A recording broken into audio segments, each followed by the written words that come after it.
Ariane, ainda nesse cenário, né, a gente tem falado bastante aqui que o Brasil, entre aspas ali, acabou dando aula para os bancos centrais lá fora, principalmente por ter começado o ciclo de alta de juros mais cedo e aparentemente acabou com esse ciclo de alta de juros, mas a inflação ainda não é uma coisa, um jogo ganho, como disse até o Roberto Campos Neto, né? Nesse sentido, você acredita que o ciclo terminou mesmo? A gente consegue ter chegado nesse teto de 13,75 diante desse cenário? Ou a questão da preocupação, até mesmo como você bem comentou, a questão de 23, né? O cenário fiscal, a questão da própria inflação que tende a retomar um pouco do fôlego por conta de término do corte do ICMS, possivelmente crescimento no preço de combustíveis, essa questão da alimentação que você comentou, que ainda é uma questão bastante sensível dentro das linhas da inflação. Você acha que o Banco Central pode ter chegado no fim do ciclo? Ainda tem espaço para crescer mais um pouquinho, para dar uma acalmada até mesmo nos ânimos aí do mercado? Como que você está vendo essa postura aí do Banco Central brasileiro?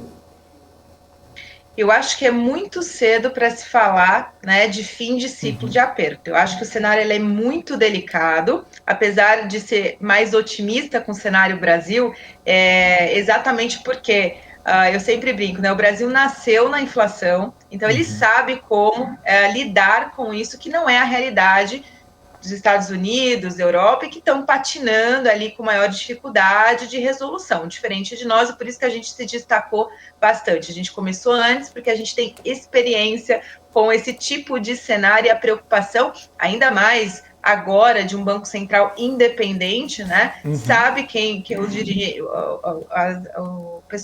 quem está responsável ali, os diretores do Banco Central, né, o próprio presidente do Banco Central, está muito preocupado realmente no que faz sentido, que é a inflação doméstica, e que a gente tem que começar muito antes um aperto pela defasagem que a taxa de juros tem de pegar a inflação doméstica, né? Que é só o que realmente a parcela da inflação que a política monetária consegue atingir.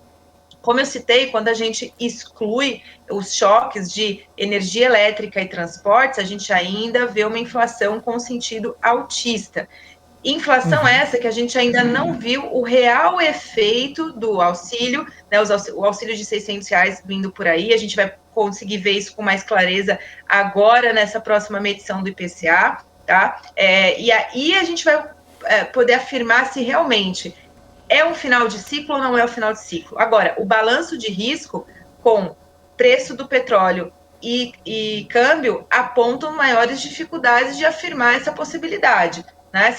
Como eu bem trouxe aqui, se a gente voltar a ter uma pressão por parte de preços de commodities, uma pressão de câmbio, talvez mais o sentido altista ali de núcleo de inflação doméstica, talvez o Banco Central vai ter que ser um pouco mais cauteloso em afirmar que haverá e quando haverá o início de corte, ou seja, fim do ciclo, né? E por quanto tempo, né, vai ser necessário manter. Se vai fazer uma alta ou não, eu acho que vai ter mais um reajuste ou não, né? Se é uma possibilidade mais negativa ali para um cenário pior, se a gente for estressar, eu acredito que tem que ser em maiores magnitudes, né? O resultado total daí tem que ser de maior magnitude, e para isso tem que esperar os choques acontecerem, que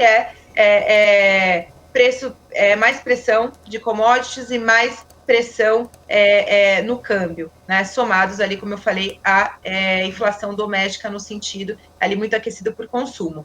E o que possibilita isso é sempre essa melhora nas expectativas em relação à atividade. A gente cresceu mais do que o esperado, a expectativa é que cresça ainda mais. Então, por mais que o Banco Central ele olhe especificamente para preço e não se preocupe por essa desaceleração, mas ele também, a teoria, né, sempre explica que quando é feita essa política mais contracionista, a gente espera ver um arrefecimento na atividade. Arrefecimento esse que está bem contido. A gente teve divulgações de dos dados da indústria. Obviamente, a indústria está respondendo a essa política monetária mais apertada. Só que a indústria ela é o primeiro setor a responder. O que vai responder para a gente se realmente o nível do aperto monetário está sendo suficiente ou não, vai ser ali a resposta em relação ao setor de serviços, que é onde predomina a maior parcela da inflação doméstica, inflação essa que o Banco Central é mais efetivo para controle, né?